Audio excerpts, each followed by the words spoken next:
Hi ನಮಸ್ಕಾರ. October 2 ಭಾಳ ಕುತೂಹಲದಿಂದ ಎದುರು ನೋಡ್ತಾ ಇದ್ದೀನಿ ನಾನು.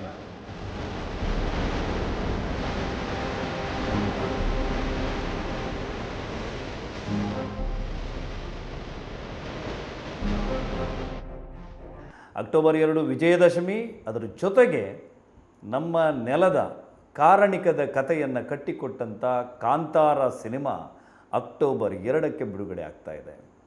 ಯಾವಾಗೆಲ್ಲ ಮನುಷ್ಯ ಧರ್ಮದ ಕಡೆಗೆ ಸಾಕ್ತಾನ, ಧರ್ಮ ಕಾಪಾಡಲಿಕ್ಕೆ ಈಶ್ವರ ದೇವರು ಗಣಗಳನ್ನು ಕಳಿಸ್ತಾನೆ ಇರ್ತಾನೆ. ಕಾಂತಾರ ಚಾಪ್ಟರ್ 1 ಅದರ ಟ್ರೇಲರ್ನ ನೋಡಿ ಫುಲ್ ಫಿದಾ ಆಗಿಬಿಟ್ಟೆ ನಾನು. ರಿಷಬ್ ಶೆಟ್ರೆ, ನಿಮಗೊಂದು ಸಲ್ಯೂಟ್.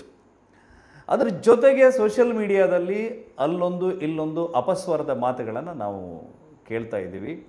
ಅದನ್ನೆಲ್ಲ ಅದಕ್ಕೆ ಯಾವ ಮೈಲೇಜ್ ಕೊಡಬೇಕಾದ ಅಗತ್ಯ ಇಲ್ಲ, ಲೆಕ್ಕಕ್ಕೆ ಇಟ್ಕೊಳ್ಳುವ ಸಬ್ಜೆಕ್ಟು ಅಲ್ಲ ಅಂತ ಅನ್ಕೋತೀನಿ. ಆದರೂ ಒಂದು ಮಾತನ್ನು ಹೇಳೋದು ನಾನು, ಕಾಂತಾರ ಎನ್ನುವ ಸಿನಿಮಾವನ್ನು ರಿಷಬ್ ಶೆಟ್ಟರು ಮಾಡಿದ ನಂತರ, ಉದಾಹರಣೆಗೆ ಹಂಪಿಯಲ್ಲಿ ನನ್ನ ಸ್ನೇಹಿತ ಪ್ರದೀಪ್ ಅಂತೇಳಿದ್ದಾರೆ, ಅವರು ನಮ್ಮಲ್ಲಿನ ಕೋಲದ ಕುರಿತಾಗಿ ಒಂದು ಹರಕೆಯನ್ನು ಕಟ್ಕೋತಾರೆ. ಆ ಹರಕೆ ಫಲಿಸ್ತದೆ. ಅದು ಆಮೇಲೆ ಹರಕೆಯನ್ನು ತೀರಿಸಬೇಕು, ಬರ್ತೀನಿ ಅಣ್ಣ ಅಂತ ಹೇಳ್ತಾ ಇದ್ದಾರೆ ಪ್ರದೀಪ್. ಇಡೀ ಕರ್ನಾಟಕ ಅಷ್ಟೇ ಅಲ್ಲ, ಜಗದಗಲ ನಮ್ಮ ಒಂದು ಬುಡಕಟ್ಟು ಜನಾಂಗದ ಅಥವಾ ನಮ್ಮ ಒಂದು ಸಣ್ಣ ಸಮುದಾಯದ ಒಂದು ಜಾನಪದೀಯ ನೃತ್ಯಕ್ಕೆ ಒಂದು ವಿಶೇಷವಾದಂಥ ಆಕರ್ಷಣೆ ಬಂದಿತ್ತು.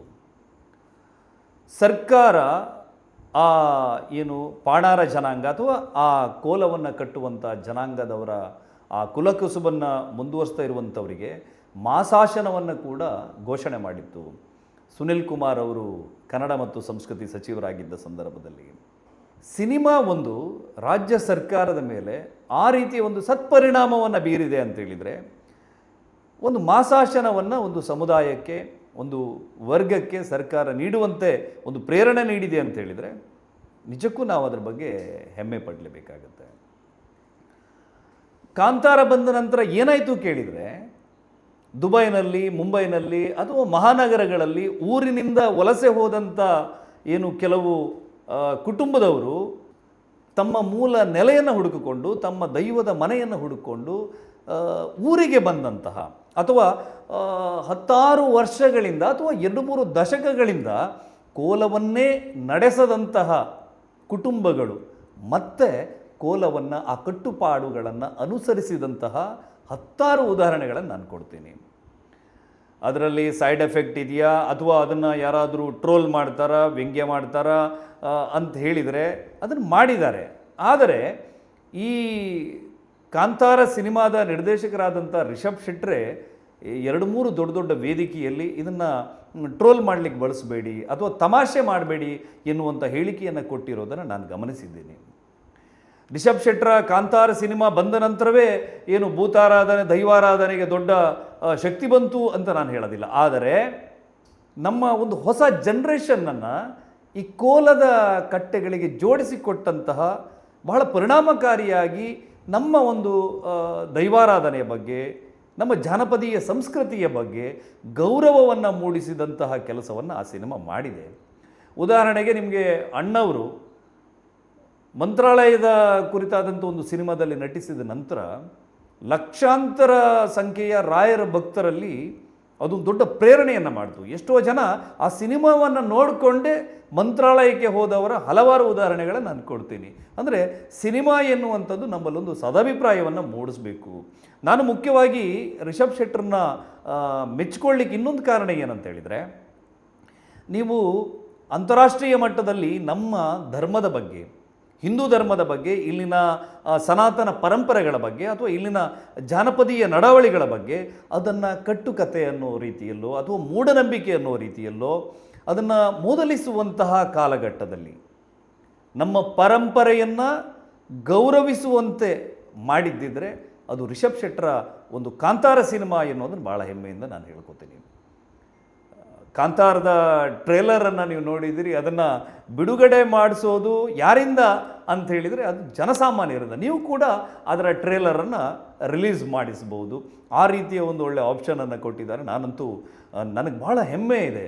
ಇದೇ ನಮ್ಮ ಕುಂದಾಪುರದ ನೆಲದ ಒಬ್ಬ ಹುಡುಗ ಈ ರೇಂಜ್ನಲ್ಲಿ ಅಂತಾರಾಷ್ಟ್ರೀಯ ಮಟ್ಟದಲ್ಲಿ ಜಾಗತಿಕ ಮಟ್ಟದಲ್ಲಿ ಒಂದು ಮಿಂಚ್ತಾ ಇರುವಂಥದ್ದು, ಮತ್ತು ಎಲ್ಲ ಒಡ್ಡುಗಳಿಗೆ ಸವಾಲೊಡ್ಡುವಂತೆ ನಮ್ಮ ಕನ್ನಡದ ಸಿನಿಮಾ ಒಂದು ಎದ್ದು ನಿಲ್ತಾ ಇರುವಂಥದ್ದು.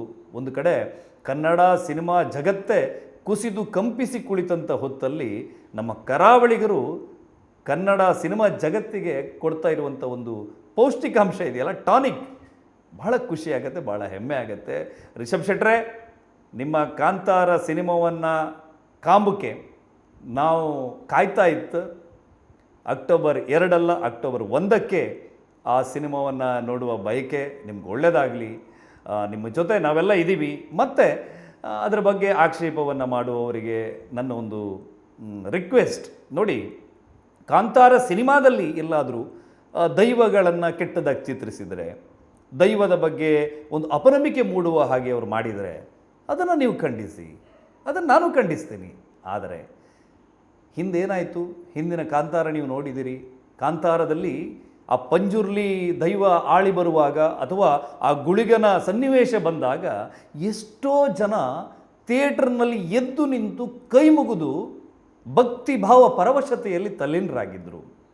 ನಮ್ಮ ಒಂದು ಏನು ಪರಂಪರೆಗೆ, ನಮ್ಮ ಒಂದು ನಡಾವಳಿಗೆ ಇಷ್ಟು ಮಟ್ಟಿಗಿನ ಗೌರವವನ್ನು ತಂದುಕೊಡುವಂಥ ಸಿನಿಮಾದ ಬಗ್ಗೆ ಯಾವ್ಯಾವ ಕಾರಣಕ್ಕೂ ಅಪಸ್ವರವನ್ನು ಮಾಡುವಂಥದ್ದು ಸರಿಯಲ್ಲ. ಒಂದು ಸರಿ ಯೋಚನೆ ಮಾಡಿ, ಅದರಿಂದ ಆಗುವ ದುಷ್ಪರಿಣಾಮಗಳ ಬಗ್ಗೆ ನಾವು ಮಾತಾಡೋಣ. ಹಾಗಂಥೇಳಿ ಎಲ್ಲೋ ಒಂದು ಕಡೆ ಅಷ್ಟು ಕಷ್ಟಪಟ್ಟು ಒಂದು ಇಡೀ ಸಿನಿಮಾವನ್ನು, ನಮ್ಮ ಕರಾವಳಿಯ ಒಂದು ಏನು ಪರಂಪರೆಯನ್ನು ಇಡೀ ಜಗದಗಲ ಪಸರಿಸುವಂತಹ ಆ ಶ್ರಮಿಸಿದಂತಹ ಆ ಟೀಮ್ಗೆ ನೋವಾಗುವಂತ ನೀವು ಮಾತಾಡೋದು ನನಗ್ಯಾಕೋ ಸರಿ ಕಾಣಲಿಲ್ಲ. ಓಕೆ, ನಿಮ್ಮ ಮನಸ್ಸಿನ ಗೊಂದಲಗಳು ತಿಳಿಯಾಗಲಿ ಅಂಥೇಳಿ ನಾನು ಪ್ರಾರ್ಥಿಸ್ತೀನಿ. ಎಲ್ರಿಗೂ ಕೂಡ ನಮಸ್ಕಾರ. ಮತ್ತೆ ಸಿಗೋಣ. ಕಾಂತಾರ ಸಿನಿಮಾವನ್ನು ತಪ್ಪಿಸ್ಕೊಳ್ಳದೆ ನೋಡೋಣ. ಖಂಡಿತ ಯಾರು ತಪ್ಪಿಸ್ಕೊಳ್ಳಲ್ಲ, ಅದು ನನಗಂತೂ ಗೊತ್ತಿದೆ. ಹಾಗೆ ನೋಡಿ ಬಂದು ಮತ್ತೊಂದು ಸಲ ಅದರ ಬಗ್ಗೆ ರಿವ್ಯೂ ಕೊಡ್ತೀನಿ. ಎಲ್ರಿಗೂ ಮತ್ತೊಮ್ಮೆ ನಮಸ್ಕಾರ.